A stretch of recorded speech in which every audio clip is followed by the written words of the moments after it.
guys. Welcome to session 3. Session 2 তে শেষ পর্যন্ত আমরা গিয়েছিলাম ফাইবারে গিগ ক্রিয়েট করেছিলাম, গিগের ডেসক্রিপশন সহ গিগের পেজগুলো দেখেছিলাম।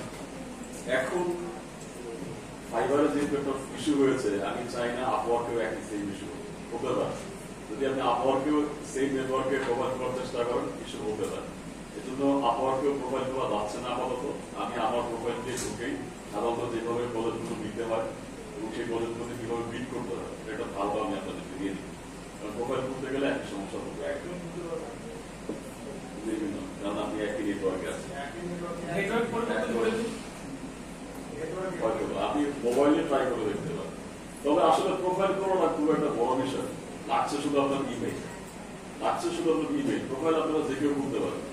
মূল যে বিষয়টা সেটা হচ্ছে গিগ ওপেন করা, মূল যে বিষয়টা সেটা হচ্ছে প্রজেক্ট খোলা, প্রজেক্টটা ক্রিয়েট করা। একটা ইমেইলের সিঙ্গেল ক্লিকে একটা প্রোফাইল খোলা যায়। আমি চাচ্ছি না এর জন্য আপনাদের ঝুঁকি নেই, কারণ একই ইমেইলে যারা গেছে প্রোফাইল খুলতে গিয়ে আবার এরকম সমস্যা হলে তারা আটকে যাবে। দরকার কি রিস্ক নেওয়ার?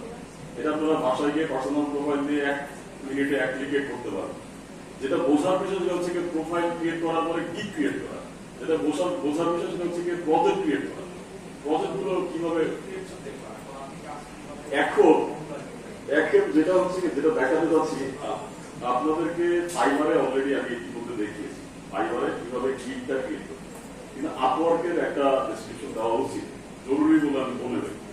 আপওয়ার্কে বলেছিলাম যে আপওয়ার্কের বিজনেস স্ট্র্যাটেজি হচ্ছে আপওয়ার্কে ক্লায়েন্ট প্রজেক্ট পাবলিশ করে, সেখানে সেই প্রজেক্টে বিড করতে হয়, প্রপোজাল সাবমিট করে। আপওয়ার্কের মূল ব্যাপারটা হচ্ছে আসলে প্রপোজাল সাবমিট করা প্রত্যেকটা ক্লায়েন্টের প্রজেক্টের রিকোয়ারমেন্ট অনুযায়ী। এই বিষয়ে আমি আপনাদেরকে একটু সরাসরি দেখাতে চাই কিভাবে আসলে মেইনটেইন করলে একটা এফেক্টিভ প্রপোজাল কাকে বলে, কোন ধরনের কোয়ালিটি থাকলে প্রপোজালটা এফেক্টিভ হয় এবং কিভাবে করা যায়, এটা একটা ধারণা, একটা ওভারভিউ আমি আপনাদেরকে দিতে চাই। চলুন শুরু করা যায়। আপনাদেরকে আমি একসময় আগে দেখিয়েছিলাম যে আপওয়ার্কের প্রজেক্টগুলো মূলত এইভাবে যার যার ফ্রিল্যান্সারদের রিকোয়ারমেন্টস অনুযায়ী, ফ্রিল্যান্সারদের প্রেফারেন্স অনুযায়ী, ফ্রিল্যান্সারদের যেই সব স্কিলস দেওয়া আছে প্রোফাইলে সেই অনুযায়ী কিছু রিলেভেন্ট কিছু জব তারা সাজেস্ট করে। প্রত্যেকটা ফ্রিল্যান্সারের এরকম একটা জব বোর্ড আছে, এরকম একটা বোর্ড, নোটিশ বোর্ডের মতো জব বোর্ড আছে যেখানে জবগুলো পাবলিশ হয়। তো এই প্রত্যেকটা জব কোনো না কোনো ক্লায়েন্ট পাবলিশ করেছে তার রিকোয়ারমেন্টস অনুযায়ী যে এই কাজটা আমার করতে হবে। ধরুন আমি আপনাদেরকে জাস্ট উপর থেকে একটা ওভারভিউ দেখিয়েছিলাম যে আসলে একটা জব করতে কি কি থাকছে। জব হচ্ছে টাইটেল, প্রথমে লেখা থাকছে যে আসলে কি চাচ্ছে তুমি, তারপরে আওয়ারলি রেটের একটা এস্টিমেট দেওয়া আছে এবং ইন্টারমিডিয়েট লেভেলের একজন ফ্রিল্যান্সার চাচ্ছেন, not basic level, not a beginner, intermediate level, তার অলরেডি এই বিষয়ে এক্সপিরিয়েন্স আছে, কমপক্ষে 4 থেকে 5 বছর কাজ করার এক্সপিরিয়েন্স আছে। এস্টিমেটের একটা টাইম দেওয়া আছে এবং প্রতি সপ্তাহে কত ঘন্টার সময় এই কাজের জন্য দিতে হইতে পারে তার একটা এস্টিমেট দেওয়া থাকে প্রজেক্টে। এটা প্রত্যেকটা প্রজেক্ট পাবলিশ করার সময় ক্লায়েন্টের সামনে উপস্থাপন করা হয়। আমি এখন প্রজেক্টটাতে ক্লিক করছি। আরেকটা জিনিস যেটা নিচে আছে এটা হচ্ছে যে এখানে একটা ক্যাটাগরি আছে যে কোন ধরনের ক্যাটাগরির সাথে এই প্রজেক্টটা মিলে যায়। যেমন ক্লায়েন্টের পাবলিশ করা প্রজেক্টটা সাধারণত প্রজেক্ট ম্যানেজমেন্ট, রিকোয়ারমেন্টস অ্যানালাইসিস, তারপরে বিজনেস ডেভেলপমেন্ট, এই ধরনের ক্যাটাগরির সাথে মিলে যায়। ক্লায়েন্ট যখন প্রজেক্টটা পাবলিশ করে তখন এই ক্যাটাগরিগুলো মেনটেন করেই পাবলিশ করে, এগুলো সিলেক্ট করা তখন সেই অনুযায়ী আসে। তো ক্লায়েন্টের payment verified, client already $10,000 invest করছেন আপওয়ার্কে, তার মানে এই ক্লায়েন্টের প্রজেক্টে ভেরিফাইড, এই ক্লায়েন্ট ভেরিফাইড, তার পেমেন্ট মেথড ভেরিফাইড, এবং আপনি যদি এই ক্লায়েন্টের প্রজেক্টে বিড করেন তাহলে আপনার যদি ক্লায়েন্টের পছন্দ হয় তাহলে আপনি ভালো একটা বিডিং পসিবিলিটি আপনার আছে।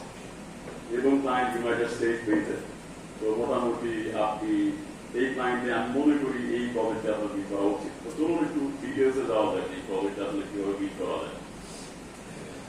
তো ধরুন আমি যদি প্রজেক্টের আরো ডিটেলসে যাই, এখানে ক্লায়েন্টের ব্যাপারে আরো ইনফরমেশন এখানে দেওয়া আছে। এই অংশটা নিচের অংশটাতে যে ক্লায়েন্ট ইউনাইটেড স্টেটস বেসে, ক্লায়েন্ট অলরেডি 38 জবস পোস্ট করেছেন এই মার্কেট প্লেসে, অলরেডি $10,000 স্পেন্ড করেছেন, 5 জনকে উনি হায়ার করেছেন মার্কেট প্লেস থেকে, তার মানে আপনাকে উনি হায়ার করতেই পারেন। এবং অলরেডি উনি যাদেরকে হায়ার করছেন তাদেরকে এই $11.81 পার আওয়ারে এভারেজে উনি পেমেন্ট করেছেন। তার মানে আপনার একটা ভালো অ্যামাউন্ট তার কাছ থেকে পার আওয়ারে পাওয়ার সম্ভাবনা আছে। ঠিক আছে, উনি 711 আওয়ার্স শুধু আপওয়ার্কেই কাজ দিয়েছে এবং তার এভারেজ রেট হচ্ছে 11.81 সেন্টস, $11.81। এটা একটা অনগোয়িং প্রজেক্ট। যে প্রজেক্টের কথা আমরা বলছি এখন সেই প্রজেক্টে আসা যায়। অলরেডি আমি এই প্রজেক্ট সম্বন্ধে ধারণা প্রজেক্ট দিয়েছি। নিচে আছে প্রজেক্ট টাইপ, প্রজেক্টটা কি ধরনের আছে, অনগোয়িং চলতেছে। যদিও বলছিলাম যে এখানে উনি একটা সীমাবদ্ধ করে দিয়েছেন যে 1 to 3 মান্থস, হয়তো এটা বাড়তে পারে, এই প্রজেক্টের সময়টা এক্সটেন্ড হতে পারে। ঠিক আছে, এই প্রজেক্টের যখন আপনি বিড করবেন এটা উত্তর দেওয়ার সময় আপনাকে দুটা প্রশ্নের উত্তর দিতে হবে। সেই প্রশ্নটা এখানে লেখা আছে, you will be asked to answer the following questions when submitting this proposal. Please list any certifications related to this project. যদি আপনার কোনো পেশাদার সার্টিফিকেশন থেকে থাকে তাহলে আপনাকে এটা উল্লেখ করতে হবে এই জবে বিড করার সময়, ক্লায়েন্ট সেটা জানতে আগ্রহী। এবং নাম্বার 2 কোয়েশ্চেন যেটা ক্লায়েন্ট জানতে চায়, how do you approach difficult conversations with customer. অর্থাৎ আপনি যখন ক্লায়েন্টের সাথে ডিল করবেন, ডিফিকাল্ট কাস্টমারের সাথে কিভাবে ডিল করেন, আপনার অ্যাপ্রোচটা। কারণ একজন ক্লায়েন্ট যাকে ম্যানেজ করা খুব কষ্ট, তাকে বোঝানো কষ্ট, তার কাছে কাজ নেওয়া, তাকে আসলে কিভাবে ডিল করতে চান। তো এইটা উনি জানতে চেয়েছেন। তাই হোক, কাজের স্পেসিফিক কোনো কোয়েশ্চেন উনি করেন নাই। যদি আমি এখানে যখন প্রপোজাল লিখবো তখন আমার কাজের স্পেসিফিক কথাবার্তাই লিখি। যেহেতু একজন আরএফপি বিডিং এস্টিমেটর আছে, যার এই ধরনের এক্সপিরিয়েন্স আছে, এটা আমার আছে, আমি সেই হিসেবে চিন্তা করবো। এই ক্ষেত্রে আপনি দেখতে পাচ্ছেন এই সেকশনটা একটু ইম্পর্টেন্ট। আপনি দেখতে পাচ্ছেন প্রিফার্ড কোয়ালিফিকেশনস এবং activity on the job. Preferred qualifications উনি কোনো ক্যাটাগরি উল্লেখ করেন, এই জন্য এখানে ব্ল্যাঙ্ক আছে, এই জায়গাটা খালি রাখা। অ্যাক্টিভিটি অন দি জবের ক্ষেত্রে আপনার দেখতে পাচ্ছেন আপনি এখানে অলরেডি 10 থেকে 15টা প্রপোজাল জমা পড়ে গেছে। আপনি যদি কোয়েশ্চেন মার্কের উপর ক্লিক করেন, these range includes relevant proposals but does not include proposals that are withdrawn, declined or archived. আচ্ছা, তো 10 থেকে 15টা প্রপোজাল অলরেডি জমা হয়েছে। আমি আমার অভিজ্ঞতায় দেখতে পেয়েছি যে যদি আপনি একটা বিড করার সময়, একটা প্রপোজাল বিড করার সময় আপনি প্রথম 10 জনের মধ্যে প্রপোজালটা ড্রপ করতে পারেন, তাহলে আপনার কাজের পাওয়ার সম্ভাবনা অর্ধেকের বেশি বেড়ে। যদি প্রথম 10 জনের মধ্যে আপনি প্রপোজালটা ড্রপ করতে পারেন, এটা একটা আপনার কাজের এনগেজমেন্ট, এটা আপনার ক্লায়েন্টের চোখে পড়ার একটা আপনার সম্ভাব্যতা অনেক বেড়ে যায়। এই বিষয়টা একটু খেয়াল রাখবেন। চেষ্টা করবেন দ্রুততম সময়ে এফেক্টিভ প্রপোজালটা ড্রপ করার, পারলে টপ 3 এর মধ্যে, সম্ভব হলে টপ 3 এর মধ্যে, যদি না হয় অ্যাটলিস্ট টপ 10 এর মধ্যে। এতে করে আপনার কাজটা পাওয়ার সম্ভাবনা অনেক বেশি বেড়ে। ঠিক আছে, এবং এই ক্লায়েন্টটা লাস্ট 7 ঘন্টা আগে ডক্টর ভিজিট করেছেন, অর্থাৎ কেউ কি ড্রপ করেছে কিনা, এবং উনি একজনকে অলরেডি একজনের ইন্টারভিউ অলরেডি নিচ্ছেন। কিন্তু লেখা আছে ইন্টারভিউ অলরেডি 1, উনি একজনের ইন্টারভিউ অলরেডি নিচ্ছেন। এবং কিছু হিস্টোরি, ক্লায়েন্টের প্রিভিয়াস হিস্টোরি, উনি কাদের দিয়ে কাজ করিয়েছে, তাদেরকে কি ধরনের ফিডব্যাক দিয়েছেন, যেটা বলছিলাম যে কিভাবে বুঝবেন একজন ক্লায়েন্ট আসলে কি অথেন্টিক, এই জিনিসগুলো দেখে বুঝবেন যে সে আসলে তার সাথে ফ্রিল্যান্সারের সম্পর্ক রাখে, আদৌ কি সে আগে কাজ করিয়েছে কিনা, পড়ালে কি ধরনের রেটিং, কি ধরনের ফিডব্যাক তাদেরকে দিয়ে দিয়েছে। এই বিষয়গুলো থেকে আমি বুঝতে পারবো। আমি যখন করবো, আমি যখন ক্লিক করবো অ্যাপ্লাই নাওতে, অ্যাপ্লাই নাওতে ক্লিক করলে উনি আমাকে আরেকটা ট্যাবে রেফার করলেন, আরেকটা ট্যাবে রেফার করার আপনি দেখতে পাচ্ছেন যে আমার প্রোফাইল আসলে আপনাকে আছে 2 ধরনের, একটা হচ্ছে স্পেশালাইজ, আর হচ্ছে বিশেষ শিক্ষক কাজের, যেমন বিজনেস সার্টিফিকেট। তো আসলে প্রথমে আপনার জিজ্ঞেস করছে আমার কাছে যে প্রোফাইল কোনটা দিয়ে তুমি অ্যাপ্লাই করো। প্রোফাইল আপনাকে একাধিক প্রোফাইল খোলা যায়। একটা হচ্ছে একটা নির্দিষ্ট বিশেষ কোনো বিষয়ে আপনার বিশেষত্ব থাকলে সেখানে আপনি এই ধরনের প্রোফাইল করতে পারেন। একাধিক মাল্টিপল প্রোফাইল আপনার থাকতে পারে। তো জানতে চাচ্ছে আমি কি technical writing, business proposal writing, নাকি আমার জেনারেল প্রোফাইল দিয়ে আমি ক্লিক করতে চাই। আমি তাহলে আমার জেনারেল প্রোফাইল দিয়ে ক্লিক করতে চাই এই ভিডিওর জন্য। ঠিক আছে, আমি অ্যাকচুয়ালি বিটটা প্লেস করবো না শেষ পর্যন্ত, কিন্তু এর কারণটা আমি পরে ব্যাখ্যা করবো। এখন বলতে যাচ্ছি যে আপওয়ার্কে যে ব্যাপারটা রিসেন্টলি চালু হয়েছে, রিসেন্ট গত 2 বছর যাবে, সেটা হচ্ছে আপওয়ার্কে একটা প্রজেক্টে আপনার বিট করার সময় কানেক্টেড প্রয়োজন হয়। এইটা যখন আমি ফ্রিল্যান্সিং শুরু করি তখন লাগতো, তখন এটার কোনো কানেক্টেড প্রয়োজন হতো না। আপনি যখন কোনো প্রবলেমে বিট করবেন কোনো কানেক্টেড প্রয়োজন হতো, এখন কানেক্ট না। কানেক্ট অনেকটা আপনার ডলার সোর্টে আপনি যে আদৌ কি আপনি এই প্রজেক্টের ব্যাপারে সিরিয়াস, কারণ একসময় দেখা যেত যে ফ্রিল্যান্সাররা এমন অনেক প্রজেক্টে বিড করছেন যেগুলো আসলে তার দক্ষতাই নেই, তার কাজের সাথে সম্পৃক্তই না, এবং তার আসলে এই প্রজেক্টে বিড করা উচিত না, কিন্তু তিনি করেছেন। এই ব্যাপারটাকে সীমিত করার জন্য আপওয়ার্ক কি করেছে, কানেক্ট কেনা এবং সেই কানেক্ট খরচের একটা ব্যবস্থা করেছে।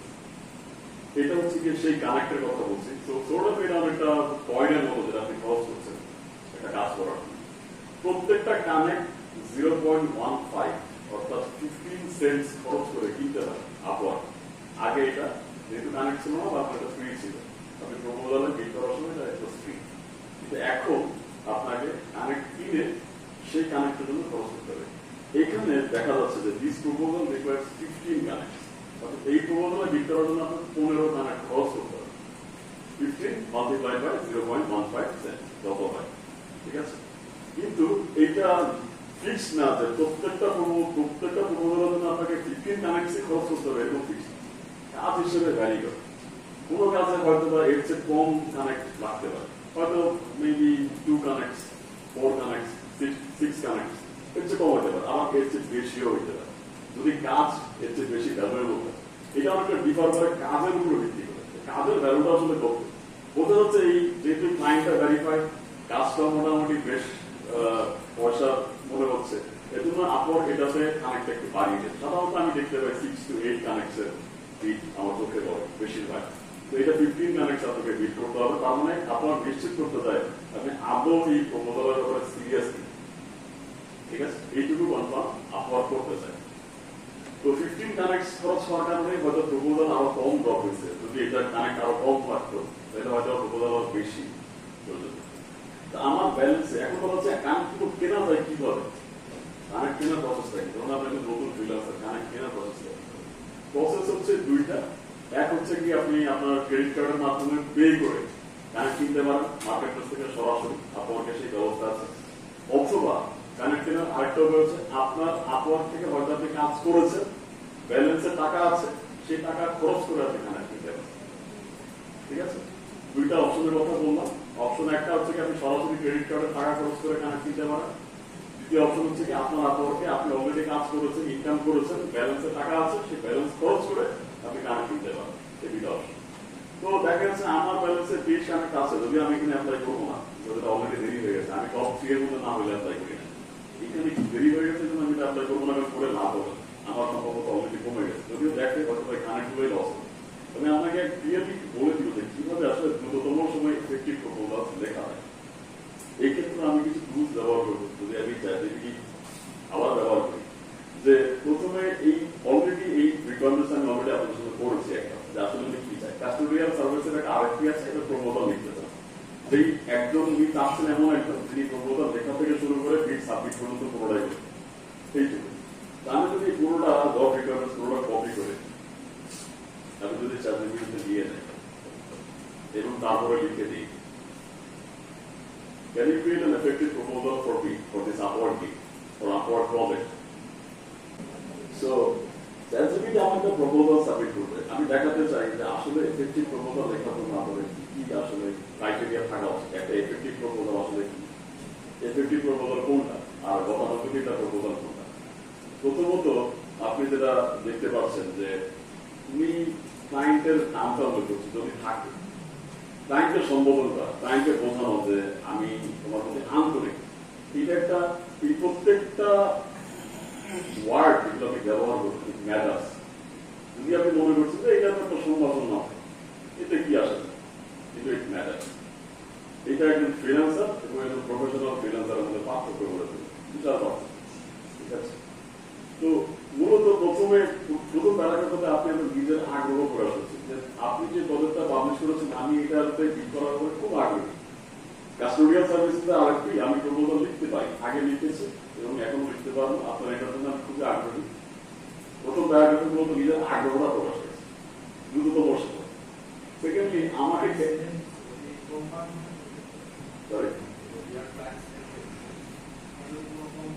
এজেন্সির নাম আপনি সেখানে দেওয়া হবে, সেখানে দেওয়া হবে। আর আপনার অবশ্যই আপনার ক্লায়েন্টের নাম লিখতে হবে। এজেন্সি ইন্ডিভিজুয়াল হিসেবে কেউ একজন পাবলিশ করতে হবে, এজেন্সি সরাসরি পাবলিশ করতে পারেন, আপনি এত ইন্ডিভিজুয়ালি আপনাকে প্রজেক্টটা পাবলিশ করতে হবে। আচ্ছা আমাকে কেন চুজ করবে, এই কথাগুলো সহজে বুলেট পয়েন্টস এখানে উল্লেখ করা হচ্ছে যে আর কি এক্সপার্টাইজ আমার আছে, আমি অনেকদিন ধরে এই দিকে কাজ করছি। সহজ কথায় বুলেট পয়েন্টসে উল্লেখ করেছে যাতে করে ক্লায়েন্টের সহজে নজরে বসে।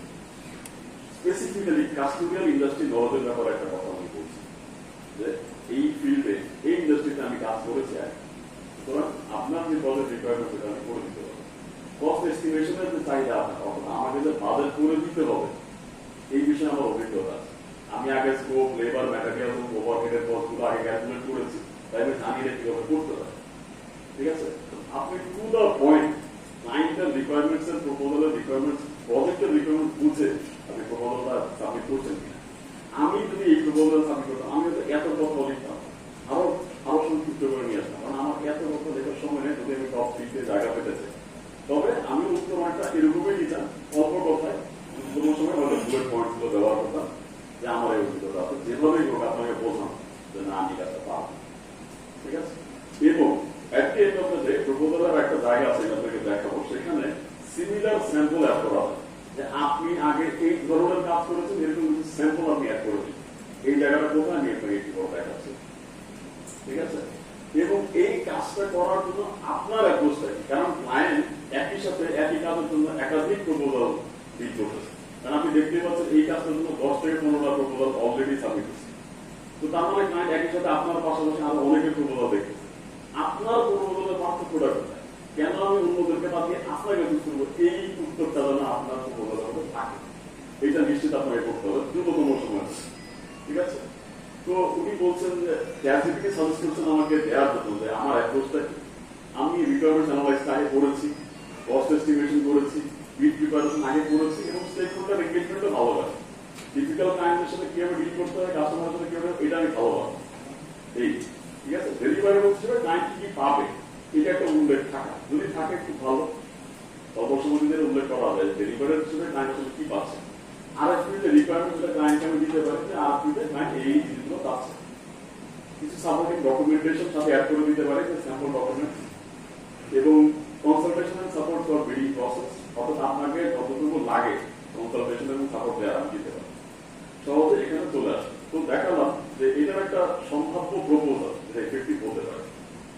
ঠিক আছে, এখানে একটা অপশন আপনি পাবেন যে আপনি কত প্রস্তাব করতে চান। ক্লায়েন্ট কিন্তু এখানে একটা লিমিট দিয়ে দিয়েছে $60 হাইয়েস্ট, $20 লোয়েস্ট।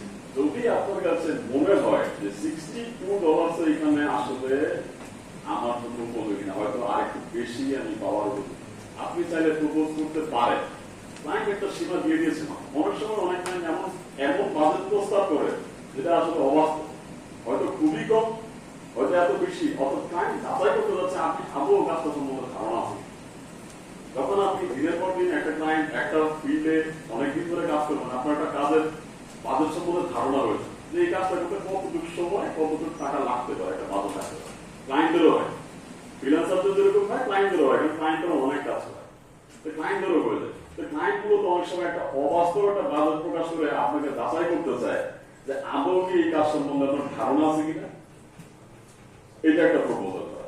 তো আপনার এই বাজেট প্রপোজালের ক্ষেত্রে এখানে একটা ম্যাটার করে যে আপনি কি আদৌ কাজের রিকোয়ারমেন্ট বুঝতে পারছেন কিনা এবং সেই অনুযায়ী কাজ করতে পারবেন কিনা। ক্লায়েন্ট এখানে $62, আমি উদাহরণস্বরূপ বলছিলাম যে চাইলে আপনি 62 এর বেশিও প্রপোজ করতে পারেন যদি প্রয়োজন হয়, কিন্তু এইখানে এই কাজের জন্য আমি এর চেয়ে বেশি করবো না, একটু কমই করবো। কম্পিটিটিভ থাকা ভালো, কারণ ক্লায়েন্ট সস্তাও চায়, সস্তা চায় না এরকম কোনো ক্লায়েন্ট নেই মার্কেটপ্লেসে। একই কাজ ভালো কাজ যদি কমে পাওয়া যায় এটা সবাই চায়। ঠিক আছে, সুতরাং আমি এখানে 62 না হইলে অন্তত অ্যারাউন্ড 50 to 55 প্রপোজ করবো। কিছু কম পেলাম, কিছু কম্পিটিটিভ থাকলাম, কিছুটা ক্লায়েন্টকে কিছু সুযোগ দিলাম। ঠিক আছে, তো এটা একটা সম্ভাব্য। ঠিক আছে, যে এই বাজেটটা আপনি প্রপোজ করতে পারেন। আর এখানে একটু আপনি freelance as a freelancer service ফিটা আপনি দেখতে পাচ্ছেন, এটা হচ্ছে কি আপনার 10%। আপনি যে আওয়ারলি রেটটা প্রপোজ করবেন তার 10% হচ্ছে কি সার্ভিস। এটা আপওয়ার্কের নির্ধারিত ফি, যে আপনি আওয়ারলি যে রেট দিবেন তার 10% আপওয়ার্ককে আপনার দিতে হবে অ্যাজ এ কমিশন। কারণ আপওয়ার্ক আপনাকে কাজটা খুঁজে দিচ্ছে, সেটা একটা সার্ভিস ফি, যেটা বলছিলাম যে আপওয়ার্ক কমিশন দেয় ফ্রিল্যান্সারদের কাছ থেকে এবং ক্লায়েন্টের কাছ থেকে। তো এটা হচ্ছে কি আপনার অ্যাজ এ ফ্রিল্যান্সার আপনি কমিশন দিচ্ছেন আপওয়ার্ককে, এবং কমিশন দেওয়ার পরে আপনি কত পাবেন সেটার একটা রেট ওরা দিয়ে দিচ্ছে যে আপনার যদি $33 আপনার পার আওয়ার রেট হয়, $3 যদি আপনি আপওয়ার্ডকে দেন তাহলে আপনি $30.39 আপনি নিজে রিসিভ করবেন। আচ্ছা, তো আরেকটা সম্ভাব্য বিষয় যেটা আপনার জানতে চায় যে এই যে রেটটা আপনি প্রপোজ করলেন $30 অথবা $33, এই রেটটা কি খুব সম্প্রতি বাড়বে কিনা, বাড়লে কবে বাড়তে পারে?